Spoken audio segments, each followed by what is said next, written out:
En este ciclo de charlas, hoy le damos la bienvenida a la compañera Constanza Moreira Viñas, socióloga egresada del CLAI en 1981, licenciada en Filosofía, egresada de la Facultad de Humanidades y Ciencias de la UDELAR en 1984. Doctorada en Ciencias Políticas en la Universidad de Cândido Mendes de Río de Janeiro en 1997. Senadora por el Frente Amplio en el periodo 2010-2015, reelegida como senadora, liderando el sublema Casa Grande por el periodo 2015-2020. También es autora de varios artículos académicos y libros, como Democracia y Desarrollo en Uruguay, Una reflexión desde la cultura política, Final de juego, Entre la protesta y el compromiso, La izquierda en el gobierno en Uruguay y América Latina.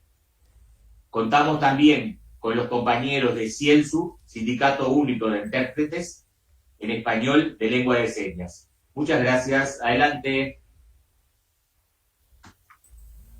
Bueno, muchas gracias a ustedes y felicitaciones por la iniciativa. Felicitaciones por la iniciativa, que es una iniciativa larga aquí, ¿no? Está todos los lunes.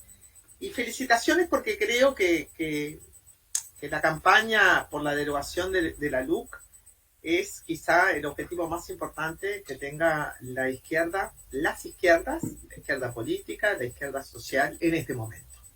Es el gran tema, es el antes y el después para la estrategia de gobierno y es nuestra primera victoria después de tantas derrotas, ¿no? Después de la derrota de octubre del 2019, hace ya casi 2 años,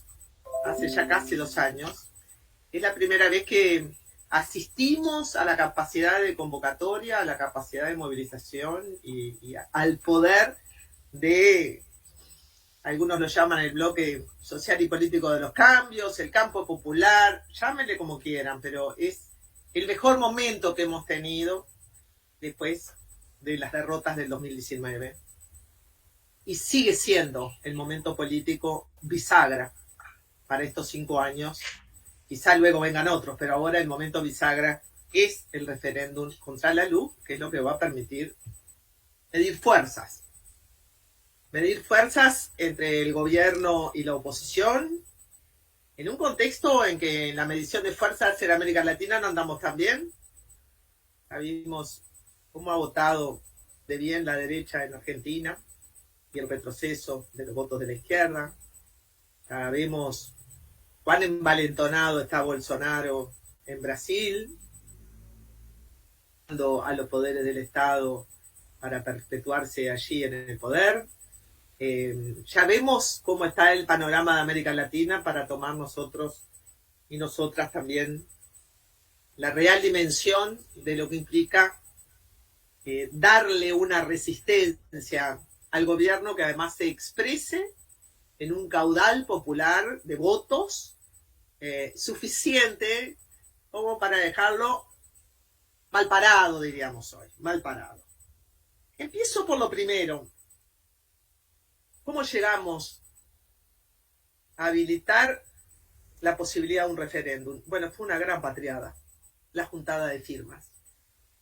Y yo creo que he visto algunos análisis dispersos por aquí y por allá, pero creo que parte de nuestra estrategia política debería ser ¿cómo juntamos el 30% del padrón electoral? Es el 30% del padrón electoral. Es mucha cosa. Es mucha cosa. Considerando que, bueno, que siempre hay gente que no se entera, que no sabe, que es el 30% del padrón electoral. Es una hazaña electoral increíble. Sí, han habido otras, siempre protagonizadas por la izquierda. Por la izquierda, porque cuando firma para derogar la ley de penalización del aborto, la ley trans, bueno, lo hizo por la vía corta, ¿no? No se pasó un año juntando el 25% del padrón electoral. De izquierda.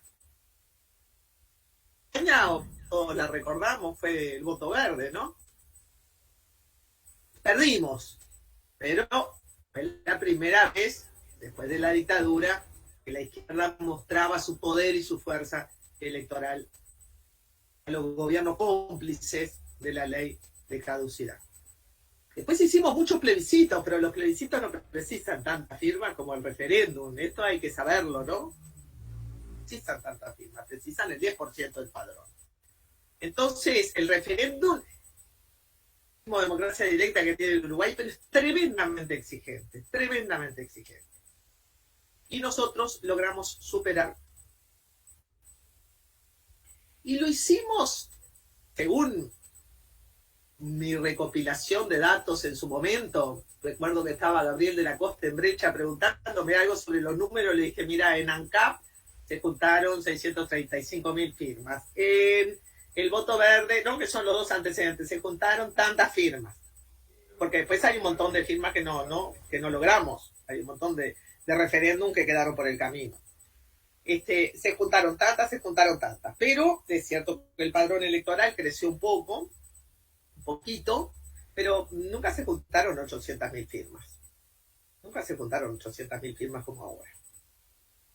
Entonces yo creo que preguntarnos sobre las condiciones que hicieron posible que nosotros juntáramos el 30% del padrón electoral en plena pandemia, sin que nadie nos autorizara a postergar esa juntada de firmas, como se hizo, ¿no? Como se hizo con las elecciones municipales, porque en este país se cambian los calendarios electorales, se han cambiado hasta por mundiales partidos de fútbol. Yo eso no voy a entrar en detalle, pero eso lo he vivido en el Parlamento. Se cambia un calendario electoral, y en toda América Latina los calendarios electorales fueron cambiados, fueron postergados por efecto de la pandemia. Todo el calendario electoral de América Latina sufrió transformaciones, entonces injusto, era de propósito que no nos permitieran una postergación en la juntada de firmas. Es juntar 800.000 firmas, es juntar no apenas las suficientes, sino muchísimas más, cuando todo hubiera indicado que eran necesarias mejores condiciones, quizá como las que tenemos ahora. Y además, yo quiero recordar, siempre es buena, para saber dónde estamos, que al inicio la estrategia de juntada de firmas no parecía una estrategia victoriosa. Eso. Porque ahora, después de la victoria, lo olvidamos. Pero ¿cuántos creían que se iban a juntar las firmas al principio? ¿Cuánto demoró el Frente en subirse a esta estrategia que diseñó el movimiento sindical?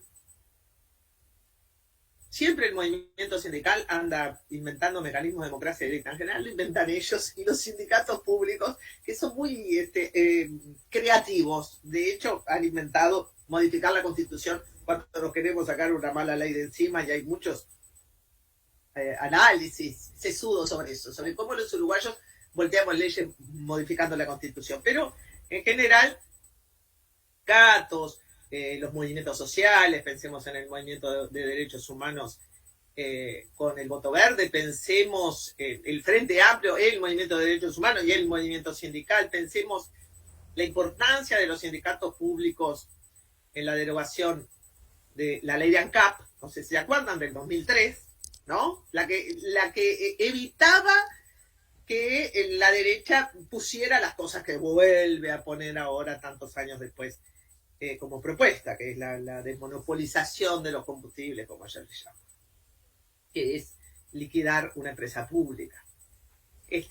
Pensemos que allí el movimiento sindical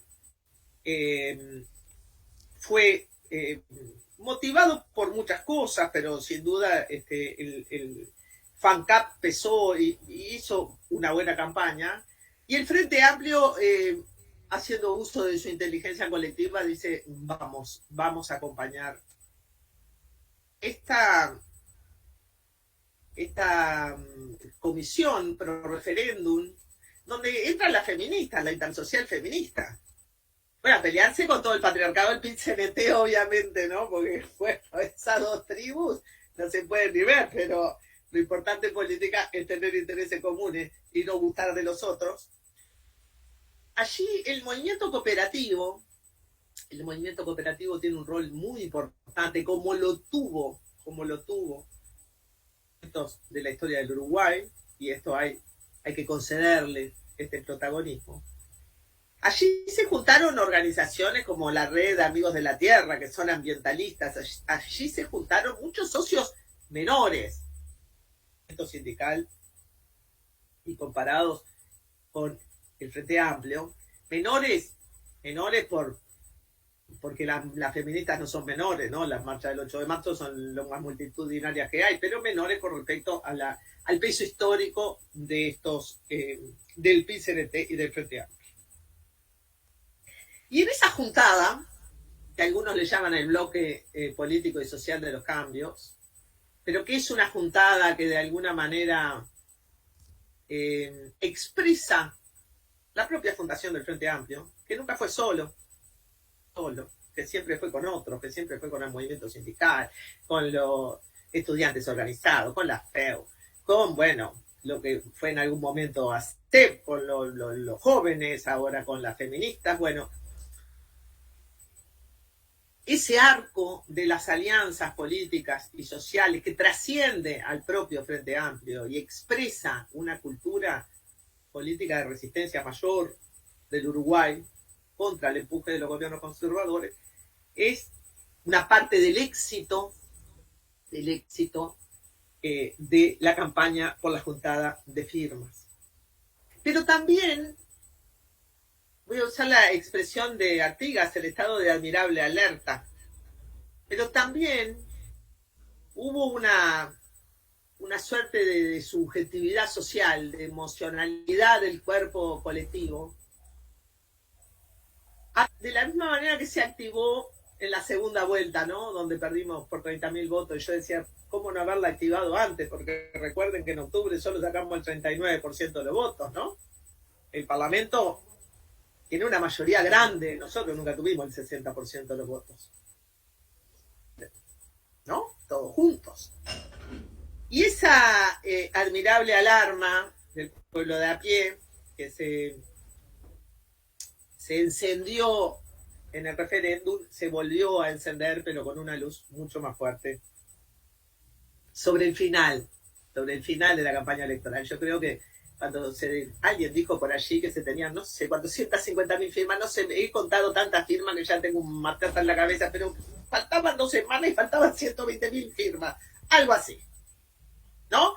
Y yo no sé si ese número estaba bien, porque luego me dijeron que en realidad las firmas ya habían llegado, pero que no estaban siendo procesadas, en fin, no sé, pero sé que las 2 últimas semanas de la campaña implicaron un esfuerzo y una inteligencia colectiva admirables, enormes.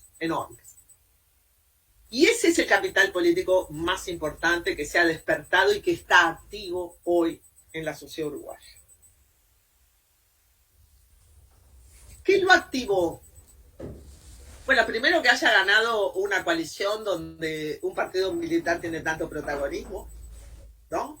Uno mira al gobierno y ve a Cabildo Abierto.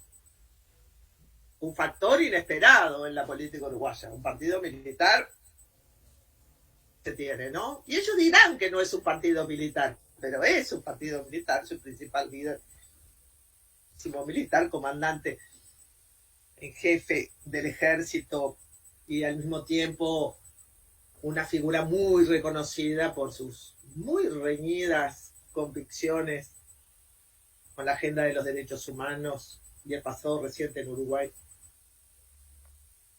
Es cierto que esa admirable alarma se activa porque está Cabildo Abierto, se activa porque es el herrerismo, ¿no? También el que está allí en el poder. Y se activa como si en el ADN de los uruguayos hubiera la memoria de que una juntada de los militares con el herrerismo nunca puede dar bien. Nunca puede resultar bien. Hay por allí una larga entrevista que le hicieron a Gerardo Caetano en su momento. Que este gobierno, la índole conservadora de este gobierno, ya no era contra la izquierda, sino contra el legado del vallismo. Les recomiendo que lo lean porque es espectacular, porque la historia se repite. ¿Cómo no se va a repetir? Con distintas caras, con distintos lemas, con distintos partidos. Pero es la disputa contra el vallismo, es la disputa contra la socialdemocracia. Por supuesto, es la disputa contra el comunismo, ¿no? Como le llaman ellos, es la disputa contra el comunismo. Plena Guerra Fría. Acá no pasó nada, acá seguimos en la Guerra Fría, sigue el discurso anticomunista. Acá y por supuesto en Brasil, ni les cuento. Pero sin duda el análisis de Gerardo Caetano es muy esclarecedor respecto a esos dos países que viven en el Uruguay. El país conservador y el país progresista. Hoy se llama Frente Amplio, el Frente Amplio sintetiza hoy todo eso. Ese es su capital, esa es su identidad y ese es su desafío, ¿no? Representar políticamente todo del centro a la izquierda. Y recuperar ese legado. Allí está Gerardo Caetano, el liberalismo conservador. Muy bien, Lucía. Allí está Lucía mostrando el último libro de Gerardo Caetano. Pero yo creo que en esa comprensión que nos da la historia, y el historiador Gerardo Caetano, es una comprensión larga en donde nosotros, hoy contemporáneos de un proyecto de izquierda, nos situamos. Porque nosotros también somos el vallismo, también somos los viejos anarquistas, también es el Partido Comunista, nosotros somos todo eso. Todas las almas de la izquierda, como dijo alguna vez Monedero, el alma revolucionaria, el alma anarquista, todas las almas de la izquierda. Ese estado de admirable alarma en el que entró, yo ya no diría ni siquiera el pueblo frente amplista, porque creo que nos excede. Creo que es más que el pueblo frente amplista, creo que es la suma de las voluntades y de las angustias de todos los trabajadores, las mujeres, los jóvenes que sienten que van a ser despojados de sus derechos en un santiamén, y eso es mucha gente. Esa alarma primero se enciende cuando se empieza a discutir el presupuesto nacional, pero se enciende un poco antes, cuando, recuerden que de la calle Pou asume el 1 y el 13 ya está la pandemia, pero aún en esas circunstancias él resuelve hacer un recorte del 15% en el presupuesto público. Educación, empresas públicas, salud. Una cosa que se lo hubiera hecho el frente, pero nos hubieran llenado la cara de dedos, ¿no? Porque bajar el 15% del presupuesto del Estado por decreto, eso es antidemocrático. No es lo pueden hacer, sí, las leyes lo permiten. Las leyes lo permiten. Pero primero vino eso, y cuando uno revisaba cómo se bajaba el 15% del presupuesto del Estado, porque ese es su leitmotiv, reduzcan el gasto del Estado, por favor, ese es el leitmotiv de todos los empresarios, porque el gasto del Estado les afecta a la tasa de ganancia, y ese es el leitmotiv de todos los neoliberales y de todos los antiestados. En ese 15% pasó desapercibido que hubo una repartición del Estado a la del recorte del 15%. Los militares, las Fuerzas Armadas. Allí no se recortó el 15%. Allí no se recortó el 15%. De manera que ahora vienen a por una reforma de la seguridad social que va a castigar muy duramente a los informales, a los pobres y a las mujeres. Pero no se recorta el gasto militar. Y allí tienen su propia representación política para impedirlo. Pero luego cuando viene el presupuesto nacional, y se va juntando con la LUC como la hiedra y el árbol, porque es el mismo paquete,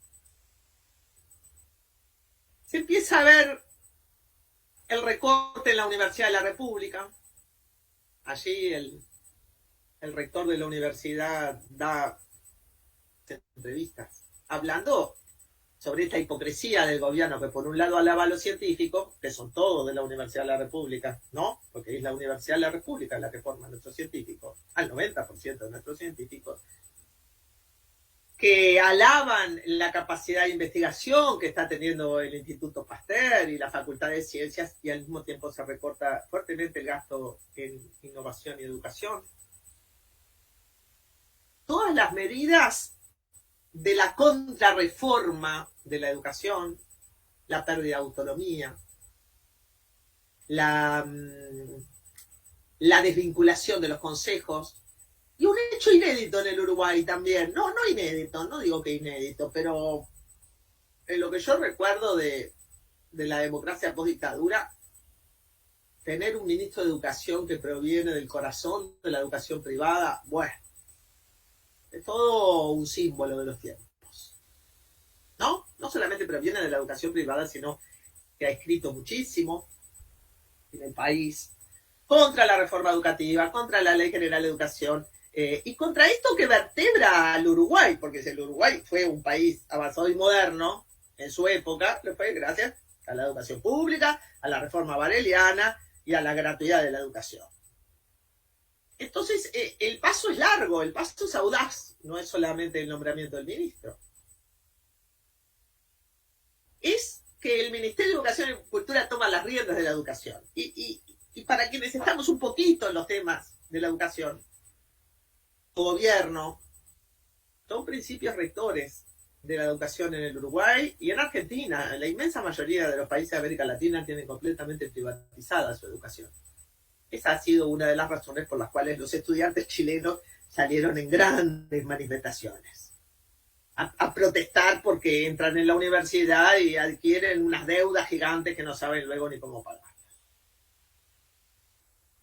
Entonces, este desconocimiento de la gobernanza del sistema de educación que radica en la autonomía docente para la elaboración de los planes de estudio, en los órganos desconcentrados y en todo lo que el Frente Amplio consiguió de gobernanza sistémica con la UTU, o sea, del deschacramiento de la educación, ¿no? Para que todos pudieran trabajar juntos, compartir recursos, compartir infraestructura. Todo esto enfrenta la mirada sin duda prejuiciosa de la derecha sobre la universidad y sobre la educación pública, y el recorte presupuestal y sobre todo el recorte político de las autonomías. Esto está, por supuesto, esto está en la LUC y ya se está aplicando. Por allí el otro día vi un jurista que decía, ¿y si llegan a derogar la LUC? Porque ahora parece que sí, que se puede derogar la LUC, cosa que antes no aparecía en ninguna encuesta que tuviéramos la menor chance de nada, ni de llegar a la firma, ni de derogar la LUC, pero ahora es, sin duda, una hipótesis probable. Y entonces por ahí algún abogado dijo, ¿y qué vacíos jurídicos se van a generar, no? Porque ya empezamos a implementar algunas de las leyes y si se deroga, ¿qué? Y yo pensaba, ¿ahora te preocupan los vacíos jurídicos? ¿Ahora te preocupan los vacíos jurídicos? No pasa nada, los vacíos jurídicos se llenan con nuevas leyes. No hay vacío jurídico nunca. Pero seguramente él estaba alertando sobre algunos vacíos jurídicos que le preocupaban y mucho. Así que la LUC viene encadenada con el presupuesto nacional en esta perspectiva de antipatía hacia el Estado, de antipatía hacia la educación pública, aún hacia la salud pública, y hacia las empresas públicas que comienzan a verse desfinanciadas progresivamente y acorraladas por muchas otras cosas que se están aprobando en este momento también. La derecha de las empresas públicas tiene que competir en pie de igualdad con la empresa privada. Qué absurdo. Recuerden que para la derecha las empresas nacionales tienen que competir en pie de igualdad con las empresas internacionales. Qué absurdo. Recuerden que para la derecha recortar los márgenes de maniobra que tienen los gobiernos para decidir su propia política es un dictamen esencial. ¿Por qué? Porque va contra las leyes del mercado, etcétera, etcétera. Entonces, ese paquete se arma entre el decreto de inicios del gobierno del recorte del 15% del gasto público, se arma con la LUC y se arma con el presupuesto nacional. Pero además, comienzan a verse otras cosas, y aquí la izquierda es maravillosa en su arte de denunciar lo que pasa lejísimo de Montevideo, lo que pasa en un pueblo, lo que pasa en una ciudad, lo que pasa en una frontera. Siento que lo debería hacer en forma más sistemática. Yo me entero mucho por las redes. No hay una especie de sistema de alerta de la izquierda que diga, mire, están echando a estos profesores de secundaria, a estos otros... No hay eso, no tenemos que construirlo. Un sistema de alertas sistemático, continuo, y que no dependa apenas de la voluntad de los pobres que se metan en una red y dicen, miren lo que está pasando acá. Pero en ese sistema de denuncias y de transparentar lo que se hacía en cada Mides, de cada departamento, el desmantelamiento de los centros MEC, que llegaba, que no costaba nada, eran 3 pesos. Pero yo recuerdo haber estado en La Coronilla, y el único lugar que tenían para reunirse los gurises, salvo el bar, era el centro MEC. Eso es ideología, eso no es plata. Los centros MEC eran nada de presupuesto, ¿no? Pero esos desmantelamientos, esos nombramientos, la expulsión de funcionarios, todo eso fue pasando muy rápidamente, porque el gobierno tenía que instalarse. Y allí empezamos a ver la persecución política, ¿cómo no? Con los docentes, ¿no? Las docentes, los y las docentes. Y por allí salió la propuesta de Ope Pasqué de un consejo de laicidad que más se parecía a una especie de consejo vedor de que hacen los docentes, no sea cuestión de que vayan a hacer política. No sea cuestión de que vayan a hacer política, porque protestar contra la luz no es ni siquiera política partidaria, es política. Ahí empieza la persecución política de personas, de docentes. Empieza a haber una cola de la serpiente de la luz, que es el arresto por desacato a la autoridad. La última cifra que vi, había como 160 personas procesadas por desacato a la autoridad. Jóvenes, pero si en los años 60, si en los años 70 se hubiera llevado presa a la gente por desacato a la autoridad, yo creo que estaba la mitad del Uruguay preso, ¿no? Y el sobretexto de estas medidas también aumentaron las penas para el microtráfico, que afectan mucho a las mujeres, y se fue dando un incremento de las medidas de mano dura, y por supuesto, de la mano con esto, una suerte de carta blanca al actuar policial. No expresa. Los incentivos fueron esos, y entonces hubo desmanes por todos lados. A pesar de que mientras tanto teníamos la Operación Océano, por la cual caían jefes, policías, políticos, ¿no? A pesar de lo cual teníamos la principal operación de cuello blanco en este país, porque las cárceles están llenas de pobres, no están llenas de involucrados en la Operación Océano, ¿no? Por eso menciono, porque creo que la Operación Océano va a donde tiene que ir. Va a donde tiene que ir. No a la última boca de pasta base. No, va a donde tiene que ir. Va a donde va la plata. Porque si uno persigue a la gente, termina en un asentamiento, pero si persigue la plata, termina quizá en un estudio jurídico. Mientras la admirable alerta se cierne sobre este armado presupuesto nacional, LUC, y se va viendo la persecución política y se va viendo la mano dura, empiezan a contrabandearse en el Parlamento unos proyectos contra la ideología de género, dijera la senadora Graciela Bianchi, que son de ponerse la piel de gallina. Menciono dos cositas, 2 o 3 cositas. El proyecto de tenencia compartida, no sé en el interior, pero recuerdo haber visto los muros del cementerio del Buceo pintados, tenencia compartida ya. Y algo así como no queremos hijos huérfanos de padres vivos, porque el proyecto de tenencia compartida, por supuesto que en el Uruguay existe la tenencia compartida, y si se pide, se tiene. Pero no se tiene la tenencia compartida si hay una denuncia por violencia contra el padre, ¿no? No se tiene. Funciona una medida cautelar. Bueno, el proyecto de tenencia compartida, bueno, hasta la vicepresidenta cuestionó eso. El proyecto de tenencia compartida decía, bueno, mientras no haya una sentencia firme, la tenencia compartida se imparte de hecho. Yo como soy muy desconfiada, digo, esto de la tenencia de compartida es porque los padres no quieren pagar.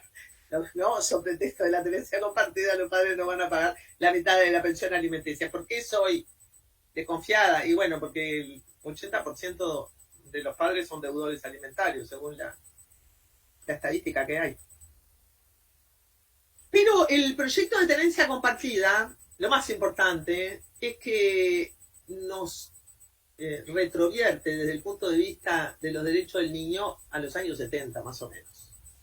Quiere decir que un niño que es sospechoso de que la mamá le haya dado manija contra el papá ya no puede ser escuchado, ya su juicio no es aceptado. O sea, el juez tiene que determinar si el niño está siendo manijeado por la madre o no. Digo, ¿por qué digo esto? Porque que el niño fuera un sujeto de derecho dio mucho trabajo, llevó muchas leyes, y tendió a revertir situaciones de desigualdad y violencia muy repetidas que se dan adentro de la familia. Pero lo más importante es la concepción de los niños como sujetos de derechos y no como propiedad de los padres. Y esta concepción, que llevó mucho tiempo para instalarse política y políticamente, de pronto de un plumazo desaparecía en un proyecto de ley de tenencia compartida, o bueno, el Consejo de Laicidad, que velaba para que no se hiciera política en los centros de estudio, o declarar sujeto jurídico, al no nacido, ¿no? Que también, como uno se vuelve desconfiado con los años, dice, esto va a impactar sobre la ley de servicios de salud sexual y reproductiva, porque es la concepción del sujeto jurídico desde el principio de la vida. Que bueno, es lo que usan muchos países para mantener penalizado el aborto en todas las circunstancias. La LUC es la ley madre de este gobierno, junto con sus, pobre las madres, no quisiera usar este término, pero la LUC es la ley fundamental del gobierno, junto con sus adyacencias. Leyes menores y mayores, el presupuesto nacional, es un paquete. Y tiene razón la oposición cuando dice, pero nosotros lo anunciamos. Pero que se lo tenían pensado, por supuesto. Hace mucho que se vienen preparando para eso.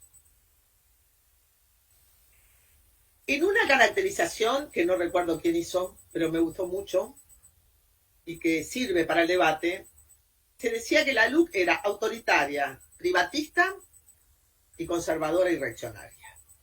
Autoritaria porque incorpora todo el paquete de la mano dura, porque amortigua el peso que los organismos existentes de la educación pueden cumplir en la gobernanza efectiva de la educación, y la trasladan al poder político, que fue siempre el sueño de la derecha, es que los políticos gobiernen la educación, y es lo que nosotros nos hemos resistido de todas las maneras posibles. No, los políticos no entienden nada de educación. Ustedes solo ven una partecita de la educación. Yo soy docente y veo un pedacito chiquitito así, pero transformar la educación en un botín político, nunca, ¿no? Nunca. Es autoritaria por eso. Es privatista por varias cosas. Es privatista por lo de las empresas públicas, sin lugar a duda. Y es privatista porque además se incluye una restricción al gasto del Estado. La regla fiscal, que ya la han tenido que revisar porque gastaron más plata de la que pensaban, entonces ya cambiaron de nuevo la regla fiscal que ya tenían aprobada en la LUC, o pidieron una excepción, no recuerdo qué hicieron, pero dice, el Estado no puede gastar más plata que esta. ¿Cómo que el Estado no puede? Bueno, esa es la primera lucha que la izquierda tiene que dar. ¿Desde cuándo vamos a tener una regla que diga lo que debe o no debe gastar el Estado? Una cosa es tener déficit fiscal, no saber de dónde sacar la plata, pero otra cosa es que una regla económica te diga lo que la política puede o no puede hacer. A eso nos resistiremos siempre. La política tiene que poder gobernar la economía y nosotros no deberíamos resistirnos a cualquier operación de la economía contra la política. Es una ley que estimula la opacidad y va contra la transparencia, especialmente en el sistema financiero. El otro día estaba viendo una propaganda contra la LUC que alguien pasó por allí por las redes. Y entonces había una persona así con un cartelito, seguramente pusieron una mujer y después un gordo banquero, y decía, ojo, la LUC vuelve a la inclusión financiera que viola la libertad de las personas. ¿Cuál libertad de las personas? ¿La libertad de nosotros que tenemos unos pesos en el banco? ¿Cuál libertad de las personas? No es de nosotros, ¿no? No es de nosotros. Pero, por supuesto, le da mucho más libertad a las amas de casa contra las trabajadoras domésticas, ¿no? Porque ahora empieza de nuevo el contrato voluntario. Y no hay nada menos libre que el contrato entre un patrón y su trabajador. Si existen los consejos de salarios y la política pública interviene entre las relaciones entre los trabajadores y los patrones, es porque esa relación nunca es libre, porque un león haciendo un contrato libre con un cordero, ¿no? Eso no existe. Por eso la política pública se mete ahí y establece una regla del salario mínimo, y hay consejos de salario, porque por supuesto que lo fue, ¿no? Por supuesto que lo fue. Por supuesto que lo fue. Pero llevó un par de siglos establecer que la política laboral es una política. Y que las relaciones entre los trabajadores y los empresarios son públicas, no son del orden de lo privado, son públicas y están regidas por la ley. Y luego es privatista por Catón Natí, no por el contrato del puerto. Bueno, yo no creo que haya nada más ejemplar respecto a la marcha de gobierno que concederle el monopolio a una empresa que nos hipoteca a todos, ¿no? Que nos hipoteca a todos. Que nos hipoteca a todos. Yo quisiera declarar estas cosas inconstitucionales. Cualquier medida que hipoteque a un pueblo por los próximos 60 años. Bien que la juzgaron a Dilma por las llamadas pedaladas fiscales, a Dilma Rousseff en Brasil, porque aparentemente gastó más plata en el año para pagar el presupuesto público. Después le hicieron un juicio también a Cristina Fernández por el dólar futuro, con el cual se calculaba la deuda hacia adelante. No veo que se pueda hacer un juicio en Uruguay porque enajenen Montevideo, que es la ciudad puerto que nació por eso, y sobre la cual se libraron toda la batalla colonial, por eso, y ahora enajenamos nuestro puerto hasta el 2060, hasta el 2080, y eso no viola todos los principios de soberanía de todos los tiempos. No podemos impugnar jurídicamente eso, como el dólar futuro o las pedaladas fiscales de Dilma. Bueno, el orden normativo y jurídico protege la propiedad privada, no la soberanía. Y cada vez más los acuerdos internacionales protegen a las grandes empresas transnacionales. Nosotros nos acordamos de que ganamos Philip Morris. No saben la cantidad de plata que nos gastamos en Philip Morris, ¿no? Cosas que estamos perdiendo todos los días contra las empresas transnacionales. Y Catón Natí es un ejemplo.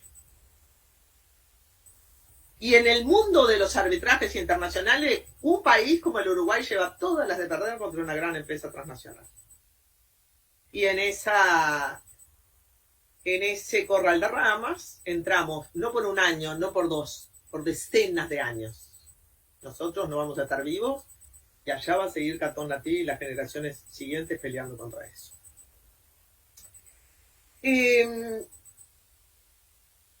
Y la LUC, además de autoritaria y de privatista, también es profundamente conservadora. Han habido recortes enormes a la aplicación de las leyes de violencia de género, a los juzgados multimateria.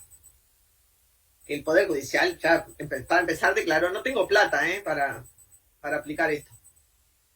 Y ha habido recorte de las políticas sociales, ha habido recorte del Sistema Nacional de Cuidados, que tanto nos costó. Tiene que pasar como 10 años para que estuviera instalado, para que tuviera plata. Entonces, y ahora con la reforma de la Seguridad Social, en la cual además incluye un capítulo especial contra las pensiones de las mujeres. Ustedes saben que en el momento de la vejez, las mujeres vivimos más que los hombres. En el momento de la vejez, los hombres tienen mucho más jubilaciones que las mujeres, porque las mujeres trabajan menos años y trabajan más en la informalidad. Entonces las mujeres, el porcentaje de mujeres que acceden a una jubilación es mucho más bajo que el porcentaje de los hombres que acceden a una jubilación, que es lo que compensa son las pensiones. Bueno, las pensiones están hipotecadas en la reforma de la Seguridad Social, pero acá vienen las buenas noticias. Cuando se juntan las firmas para la LUC y aparece ese pueblo frente amplista que ni siquiera se puede manifestar, van allí a la Corte Electoral, alguien me dice que todavía el gobierno les va a poner una multa porque se aglomeraron frente a la Corte Electoral y está muy preocupado para ver cuánta plata le va a salir la multa que el gobierno le va a poner porque se aglomeraron, aunque nadie quiso que se aglomerara, pero la gente salió de feliz que estaba. Firmas más visible de Fernando Pereira, pero es una juntada de firmas en grandes liderazgos. Es la juntada de firmas del pueblo, del vecino, del chamal de al lado y preguntarle si la madre, si el tío, si el hermano, si... No me diga que aquel todavía no firmó, ¿no? Esa era una frase típica. Pero vos te fijaste si Marcelo, vos le llevaste la... Yo tenía la casa más llena de papeletas y había que andar mirando aquella, ¿no? Porque además la Corte Electoral todavía nos hizo más difícil la cosa. Dale la huella, ¿no? Dale con la huella, que antes uno firmaba. Bueno, los más viejos nos acordamos, firmaba, ponía tu número de credencial y ya estaba. Ahora la huella y el, bueno, aún así, por eso digo, más hazaña todavía. El gobierno, y ahora se tiene que ocupar de la LUC. ¿No? Propaganda todos los días a favor de la LUC. Pero te tienen que ocupar de la luz. Y entonces los señores, y lo digo, los señores del gobierno, y ya no tienen tanta energía para hacer la reforma de la seguridad social. La tuvieron que postergar. Yo digo, vamos arriba, pero igual se posterga, no quiere decir, porque la social es el sueño siempre de un gobierno blanco colorado. Llegó la calle Padre y quiso hacer la reforma de la seguridad social. No le salió, presentó 4 proyectos en el último año, pero Sanguinetti le dijo, esta torta no te la vas a comer vos, la reforma la voy a hacer yo. Y hizo la reforma de la seguridad social en su gobierno. Entonces, ellos les falta plata social, porque lógico, la seguridad social insume mucho dinero, pero una parte de ese dinero de la seguridad social son los militares. Los militares generan un déficit tan grande, los 50.000 militares, como los 800.000 pasivos que hay, ¿no? Pero eso no lo tocamos. El haber conseguido las firmas al gobierno le generó por primera vez un problema de órgano. Y dijeron, bueno, ahora vamos a tener que meternos con la luz. Chao. Ya no tienen tanto margen de iniciativa y además cargan con un 2020 donde el Producto Bruto Interno cayó como 7 puntos. Es decir, los sectores agroexportadores estarán exportando mucho, pero la pequeña y mediana empresa y el pequeño y mediano comercio están en la lona. En la lona. A pesar de que mucho empresariado es derecha, porque es de derecha ideológicamente, pero les ha ido peor con este gobierno que en 15 años de gobierno frente a Pita, sin duda. La culpa la tiene la pandemia, lo que vos digas, pero en este año de gobierno te fue peor que en los 15 años pasados. Estés en donde estés. Estés en el capital o estés en el trabajo, te fue mal. El gobierno se ve obligado a hacer gestos simpáticos, como decir que bajan las tarifas de los combustibles, 0,0 no sé cuánto, pero tiene que hacerlo, porque tiene que cambiar la táctica. Las encuestas de opinión, que no sé cómo explican que el presidente tenga el 60% de la popularidad si el 30% del padrón electoral votó contra la LUC, si el 30% del padrón electoral votó contra la LUC, quiere decir que ya hay como un 40% que están contra el gobierno, ¿no? ¿Cómo haces? ¿Cómo te dan esas cuentas? Entonces las encuestas de opinión dijeron, bueno, vamos a tener que, no digo que dijeron, pero empezaron a mostrar la popularidad del presidente. Y para colmo, divisiones en el seno de la coalición. 4 ministros cambiaron ya, ¿no? Tampoco es una maravilla Tabaré, que tenía los ministros hasta que se murieran, ¿no? Pero eso es la estabilidad llevada a sus últimas consecuencias. Susana se ríe porque, bueno, le tengo que poner un poco de humor a todo esto. Pero tampoco es solución tener a los ministros hasta que se mueran. Pero 4 ministros en un año, ¿no? Entonces, el Partido Colorado tambalea. Y Cabildo Abierto encuentra su mejor momento para hacer una especie de populismo de derecha, ¿no? Defensa de la soberanía y no sé qué. Y entonces se le sale de rueda. Y además le han dado un poder en el Estado impresionante, porque darle el Ministerio de Salud Pública,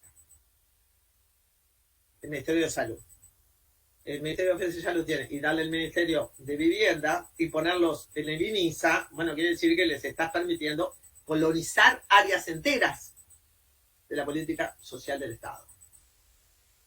Ya se había anunciado cuando Guido Manini Ríos se presentó al diálogo social con su propuesta para que los niní fueran a los cuarteles, a enderezarse un poco, ¿no?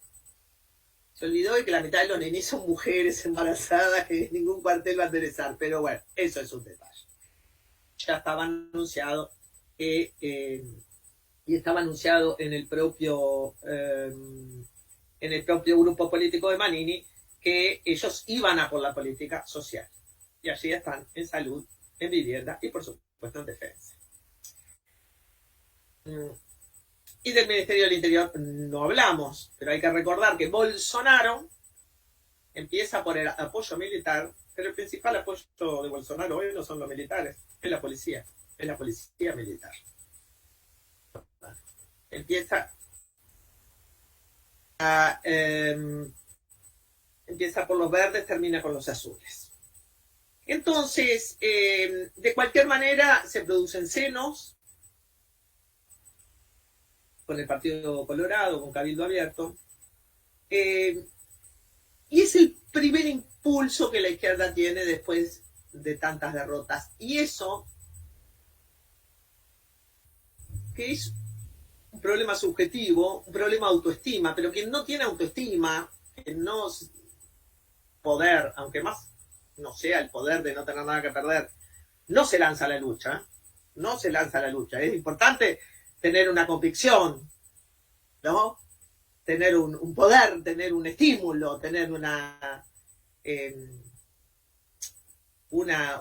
zanahoria de lucha en la nuca. En este momento la izquierda siente, yo no diría que siente que puede volver, porque para eso falta mucho tiempo, pero siente que ha tomado capacidad de iniciativa en el escenario político que venimos y deja de estar permanentemente a la defensiva. Minoría siempre y perdiendo todas las votaciones de todo. Es la primera vez. Entonces, va dosificando la luz y mientras tanto comisiones investigadoras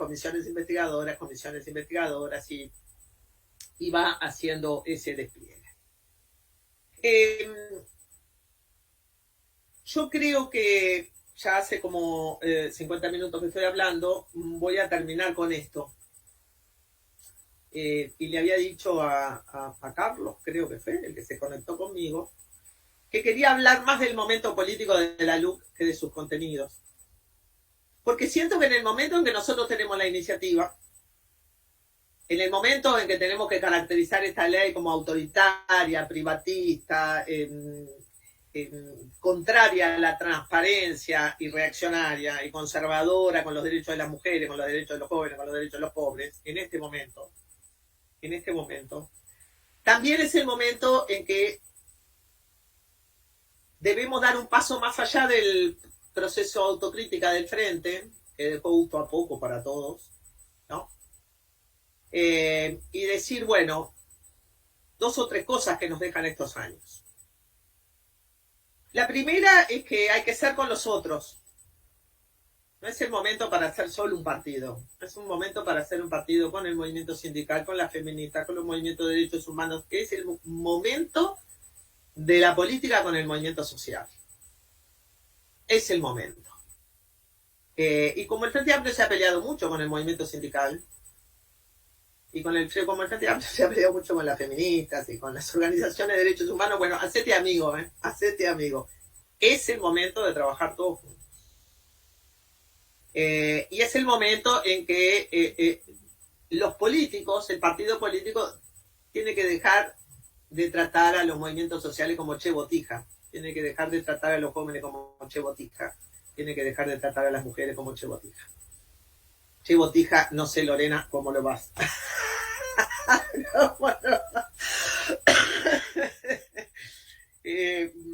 Entonces, en este momento, que la autocrítica nos dejó gusto a poco, pero aprendemos todo de lo mismo que hemos hecho, porque la izquierda uruguaya es una izquierda de la práctica, no de la teoría, y se lo dice alguien que se dedica a la teoría toda la vida, pero lo nuestro es la práctica, y después hacer síntesis de la práctica, ¿no?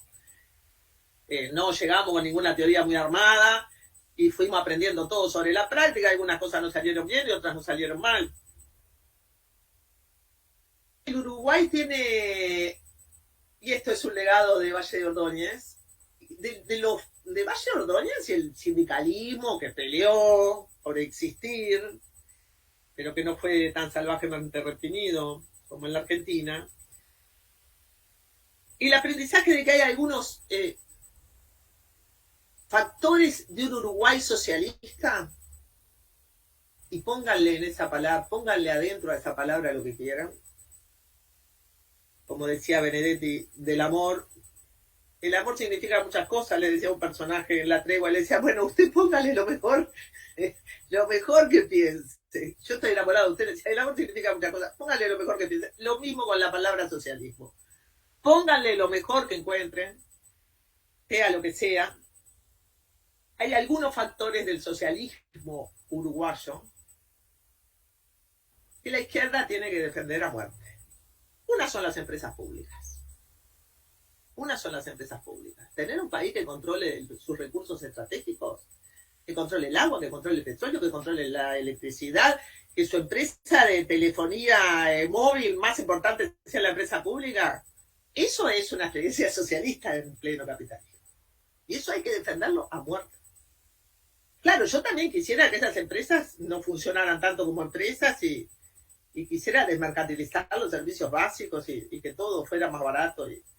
Pero estamos frente a una gran campaña de desfinanciamiento de las empresas públicas. Sutel, acaba de hacer Sutel, que hizo una crítica por un colapso en las redes de internet que afectó a 80.000 usuarios, no sé, ayer, pero todo el tiempo hay denuncias de los trabajadores de los sindicatos públicos en relación al desfinanciamiento de las empresas, y nosotros, los más veteranos, esto ya lo sabemos, porque el vaciamiento del Estado uruguayo no se hizo en un día ni en dos, ¿no? Pero décadas de vaciar el correo y fortalecer las empresas privadas de correo, es un lujo tener el correo que hoy tenemos, décadas de vaciar las empresas públicas y que nada funcionara. Entonces, la defensa de las empresas públicas. Y luego, los otros dos factores del socialismo uruguayo, que los uruguayos no lo ven, pero yo cuando ando por el mundo afuera lo veo,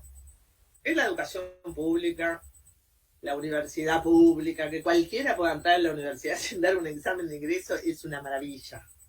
Eso es una maravilla, ¿no? Eso no existe prácticamente. Se dice que es pública. Sí, Brasil tiene universidades públicas, pero para entrar a esas universidades hay que ser de las clases altas, porque hay que pasar unos exámenes de ingreso terribles. Así que cuando a mí me dicen, ¿vos das clases en la universidad? Sí, tuve 400 alumnos este año. 397. Además ahora por Zoom se inscriben como locos, porque nadie pasa falta, obvio. Sí, ¿y cómo haces para...? Ah, sí, me las ingenio para dar clases. Clases de 30 personas. Sí, nos las ingeniamos. La Universidad Uruguaya tiene algo de la inclusión, de la igualdad, que la tiene todo el sistema de la educación pública. Así que la educación pública es un gran factor del socialismo uruguayo. Y el otro es la salud, ¿no? El otro es la salud, que hay que defenderla, con uñas y dientes. La vacunación masiva y si funcionó, bueno, porque hubo un sector salud, que le recuerdo, está lleno de mujeres, porque el 70% del sector salud son las mujeres, y el 70% del sector de educación también. Digo esto para darnos un poco de ánimo, chicas, que estuvimos en el primer frente de lucha. Pandemia, funcionaron. No, porque un sistema educativo, generaciones que viven sin verse la cara durante 2 años, reconstrucción nacional la que tenemos por delante. Y el movimiento sindical y el cooperativismo son factores también del socialismo uruguayo, junto con ese gran frente amplio, que a veces parece una bolsa de gatos, que se pelean, pero bueno, las familias se pelean mucho, pero esa bolsa de gatos, bueno, es la bolsa de mis gatos, y yo los quiero, es la bolsa de mis gatos, pero no hay políticamente, siendo esa mezcla de personas de tan diversas identidades y preferencias, pero que todas se sienten identificadas en la izquierda y el Frente Amplio, no hay manera de hacer eso sin comprar una gran cantidad de conflictos y peleas y los internos. Cuando ando por ahí y doy charlas sobre la política uruguaya, ustedes saben que el Frente Amplio se admira mucho, ¿no? Porque, ¿qué es lo que se admira? Que estén todas las izquierdas juntas. A la gente le resulta incomprensible porque las izquierdas se han peleado de la primera internacional para acá de todas las maneras habidas y por haber. Y entonces me dicen, ¿y cómo funciona el Frente Amplio? Y digo, da mucho trabajo. La mitad de la energía se te va hacia adentro de los problemas de la organización, así que solo te queda la otra mitad para ocuparte de los desafíos que tenés afuera. Lleva mucho trabajo, da mucho trabajo. Pero en nuestra casa, ¿no? Y es el lugar que elegimos para ser políticamente felices, para amargarnos, pero para ser patria y para estar en la vida política es una tarea noble y la política también tendremos que rescatarla en estos tiempos, ¿no? Porque hay mucho bastardeo de la política, hay mucho odio en las redes, ¿no? Hay veneno. Y bueno, al veneno, ¿qué vamos a hacerle? Le responderemos con más política, con mucho Zoom como este, y ahora también saliendo a las calles, que ya podemos salir más a las calles para hacer nuestra maravillosa campaña, y quiero que las encuestas mañana digan, y si el referéndum está unos 5 puntos arriba del no, porque ahí el gobierno se va a empezar a poner más nervioso que nunca. Y bueno, por acá termino. Y muchas gracias por la atención y por escucharme, por lo larguera que he sido.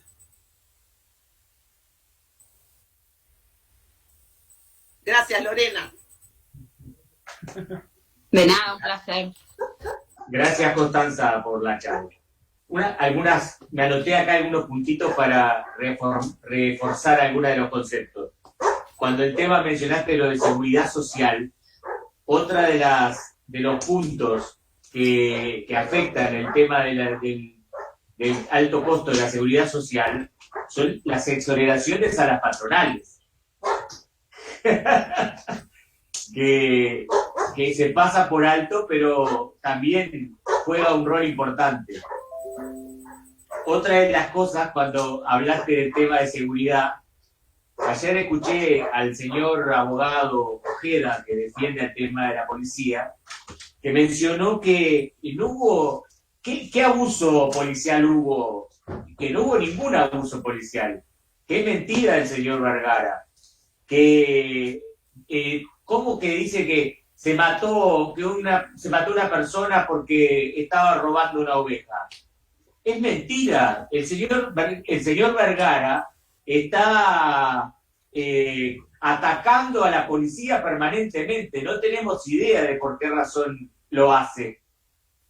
Ese fue otro de los comentarios. Y lo otro, cuando mencionabas el tema de empresas públicas y la baja calidad, en esta semana instalamos en el comité internet. Y justo las compañeras que vinieron a hacer los 2 mujeres a hacer la instalación, me dijeron que la calidad de los productos que le dan cada vez son peor. Y lo último, que yo trabajé, me jubilé este año, pero trabajé toda la vida en el tema de salud. Y viví cómo es la salud a nivel de otros países, de Brasil y otros países. Y les puedo asegurar que la calidad de la salud pública en Uruguay y el acceso a la salud y todo el tema del FONASA y lo que permitió con el FONASA es del día a la noche con lo que es la salud en el resto de los países de América. Y ni que hablar en los países del norte que funcionan todo con pago, ¿no? Con pago, y es bastante caro, ¿no? Que por eso que cualquier persona que viaja y eso tiene que salir con seguro, porque si le pasa algo es muy, muy dificultoso para poder cubrir la salud en el exterior. Esos puntitos de la charla brillante, pero para apoyar y para completar que está bueno. Para reafirmar. Reafirmar, me dice la compañera. El resto de los compañeros, si quieren hacer preguntas, aportes. Yo tengo acá directo de Facebook, de Gabriela Oliver Rezano, pregunta para Constanza. Dice, ¿hay una coordinación entre los dirigentes del FAR y representantes en programas de TV sobre declaraciones en medios? ¿Cómo fue? Y dos, dice, aquí tengo una opinión personal sobre si te parece bien que hagamos denuncias tipo lo que le hicieron a Trade, por ejemplo. No sé a qué evento puntual se refiere sobre algún ataque al compañero. Después tenemos agradecimientos de Anaíra Parito, Paula Joel Lizardi dice completito el análisis. Gracias Constanza, Rosa Chacho, salud Constanza, y en fin, y así. En ese tono vienen los mensajes desde el directo de Facebook.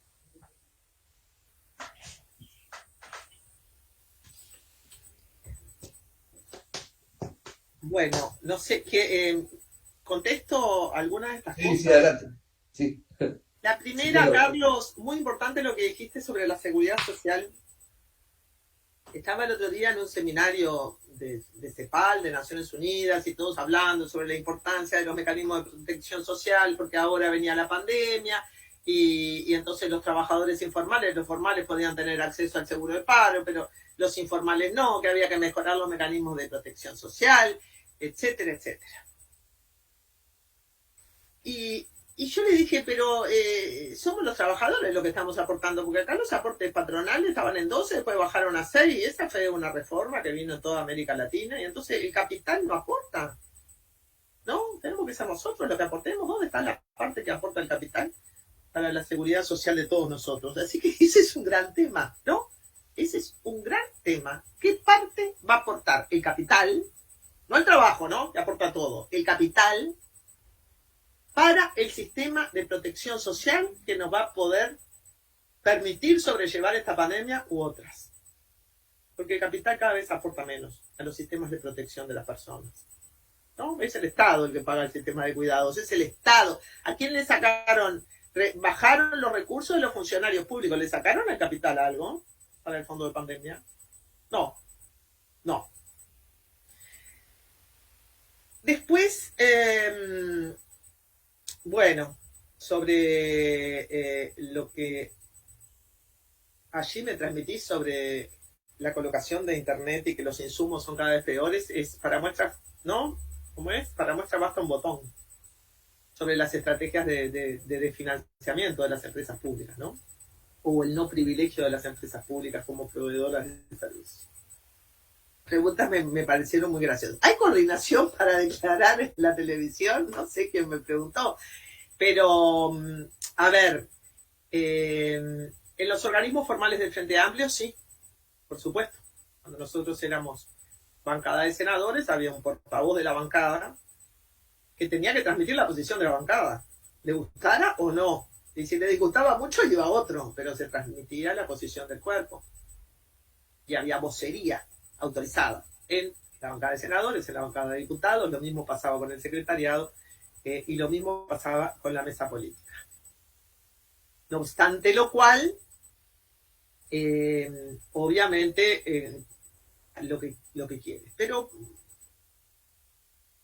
nada más que por defender algo a los frente amplistas,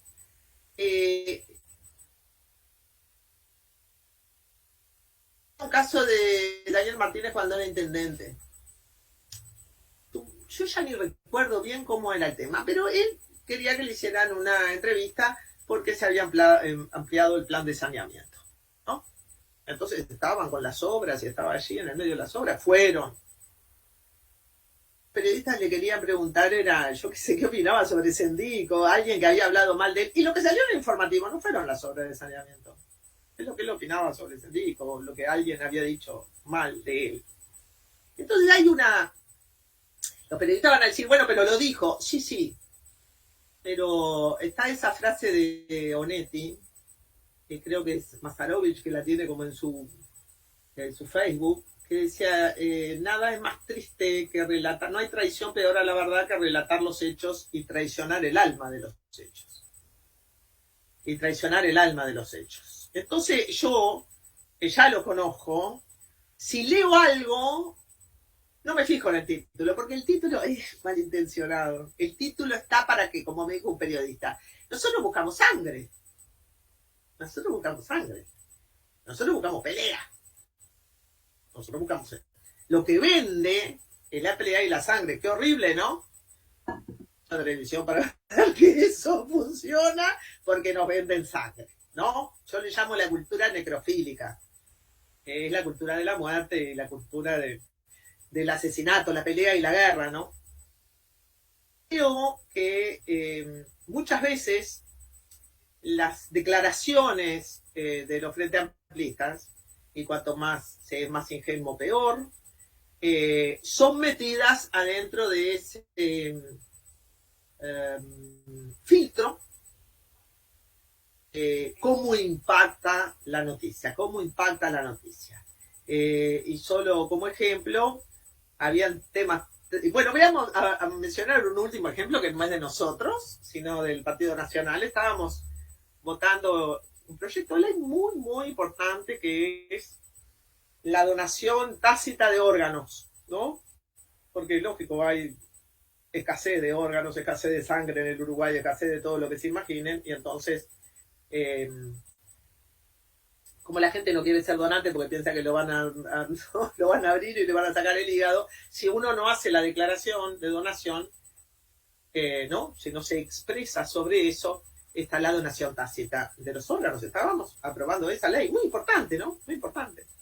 Y sin embargo hubo un conato de discusión en el seno del Partido Nacional y uno se levantó Lo único que salió en la televisión fue el conato de discusión del Partido Nacional y no salió nada sobre la ley de donación tácita de los órganos.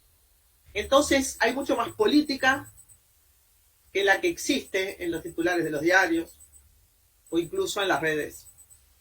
Y esa política que no llega al gran público, hay una política que funciona y que no está, y que es la que construye la ley de donación de los órganos, que construye todas esas cosas. Por eso hay una parte del bastardeo a la política, y es que la gente piensa que la política es esa escena de pugilatos de los unos contra los otros, y eso produce un impulso impolítico, porque la gente dice, la política es una carnicería, la política se están matando los unos sobre los otros. Muchas veces las personas que lo dicen también se matan los unos sobre los otros en la vida privada, pero colocan en la política todo lo que está mal porque la política es conflictiva.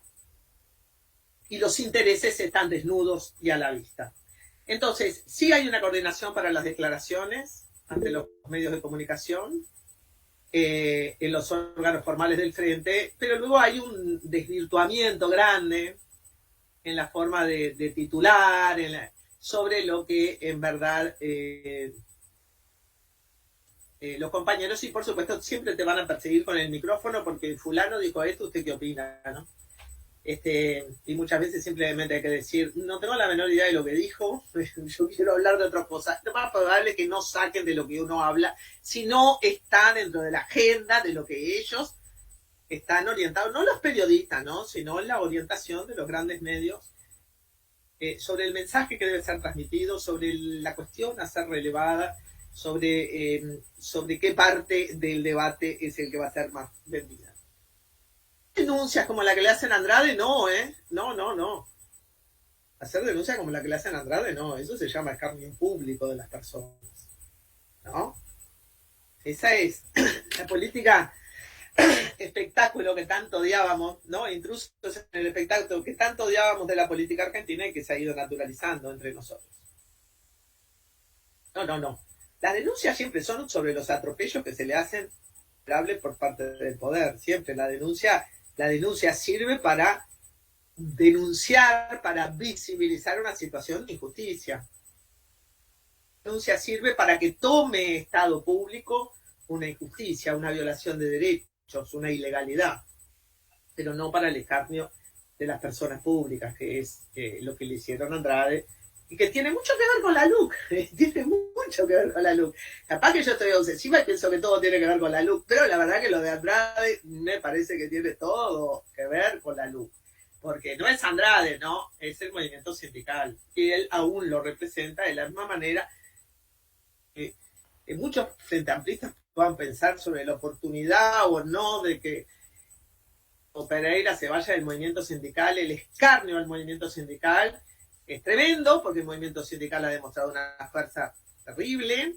Y bueno, en este programa Polémica en el Bar yo he tenido que escuchar cada cosa del movimiento sindical, que bueno, claro, me dan ganas de ir a poner una bomba, pero como esto se está grabando no lo voy a decir, pero el movimiento sindical es el objetivo, ¿no? De los dirigentes del movimiento sindical es el objetivo. Y obviamente algunos dirigentes sindicales se prestan a eso. Nosotros tenemos que tener una perspectiva de conjunto, una perspectiva política, y bueno, y evitar caer en las escenas de pugilato que deterioran la vida política y que generan este impulso impolítico de que eso es todo lo que está mal. Porque cuando la gente se asquea de la política, que en realidad no se asquea de lo que piensa que pasa en la política, porque cualquiera que esté en la política real, de un comité, de una comisión de fomento, sabe que la política es otra cosa, pero cuanto más distanciados estamos de la política, si la vemos solo como un espectáculo que pasa ante nuestros ojos, tenemos el relato que otros nos venden. Por eso hay que estar adentro de la política, para no comprar el relato de la política que otros nos venden, y que siempre es un relato cínico, un relato sin alma, un relato violento. Y bueno, con esto termino, y bueno, agradeciéndoles haberme escuchado y agradeciéndoles las preguntas, y bueno, a mis queridos amigos que están ahí. Veneri con Juve. Bueno, muy bien, compañera, muchísimas gracias. Agradecemos también a Lorena Barrios en representación de CIELSU, sindicato que está donando su trabajo. Es honorario y es muy importante para la inclusión. Así lo creímos y así lo fundiendo también ese sindicato nuevo que necesita visualización, y bueno, es una forma de entre unos y otros darnos una mano, y vaya que es importante el trabajo que están haciendo. Carlitos. No, gracias. Lo único que ruego es que no te graben el pedacito del inicio y corten. Como están grabando, yo no podría decir esto. Un pensamiento en voz alta. Bueno, gracias Constanza por tu aporte. Gracias, Constanza. Y bueno, tenemos cosas que dejamos de hacer en el periodo pasado, ¿no? Nos faltó fuerza. Y entre otras cosas fue para hacer que todos seamos iguales. Y no que el tener un uniforme haga que tengan otros derechos totalmente diferentes al resto de los ciudadanos, ¿no? Que se jubilen con 40 años, que puedan seguir trabajando en otras cajas, y todo eso demuestra que hay dos tipos de ciudadanos, ¿no? Esperemos que podamos llegar a revertir esa gran diferencia que tenemos. Yo, Bueno, permiso, una sí. cosita, gracias por estar siempre. Y un pequeño comentario, yo creo que esto que decías, el que mira de afuera la política, creo que tenemos que acercarnos a que dice, yo la política no entiendo nada y no me interesa. A esa persona tenemos que explicarle qué es la política. ¿Tá? Y yo creo que también forma parte del trabajo hacia el sí de la luz. No estoy hablando futurista. No, en concreto ahora, para el trabajo de la luz. Yo sé que se lograron firmas explicando eso, por ejemplo. ¿Tá? Bueno, muchas gracias. Chao. Besos. Susana, estamos en ese camino, estamos teniendo el comité abierto, tú sos parte, así que en ese camino estamos todos. Recordar que el comité Falco está abierto los días martes, jueves y sábado. y sábado. Y los lunes tengo las charlas. Y los lunes estamos difundiendo estas charlas. Es un comité activo, siempre abierto, y recibimos consultas de todo tipo, inimaginables a veces. Sí, pero bueno, es la tarea y en eso estamos. En eso estás tú también. Hasta trámites jubilatorios nos vienen a consultar, nos vienen a preguntar a ver cómo hacer los cambios de la credencial cívica, si los hacemos nosotros en el comité. Bueno, esa es la tarea, hacia eso vamos. Y explicar también que la política está en el kilo de papas. Ana María Caferata, ¿querías hablar? ¿Querías preguntar algo? Está silenciada. ¿Está silenciada? No, simplemente en agradecerle a Constanza que fue tan clara charla, porque no te dedicaste solamente a un tema, nos diste un gran pantallazo, muchos elementos para poder salir a hablar con la gente, nada más que eso. Muchísimas gracias. Entonces, Gracias. compañeros, damos por finalizada la charla. Agradecemos a todos por estar, a Constanza, a Lorena, a todos. Muchísimas gracias. Por el tiempo, no. Y por el tiempo dedicado a esta militancia. Gracias a todos. Y gracias a todos por hacerlo Gracias. posible. Chao, chao, Gracias, chao. Chao. buenas noches. Hasta el próximo lunes. Chao.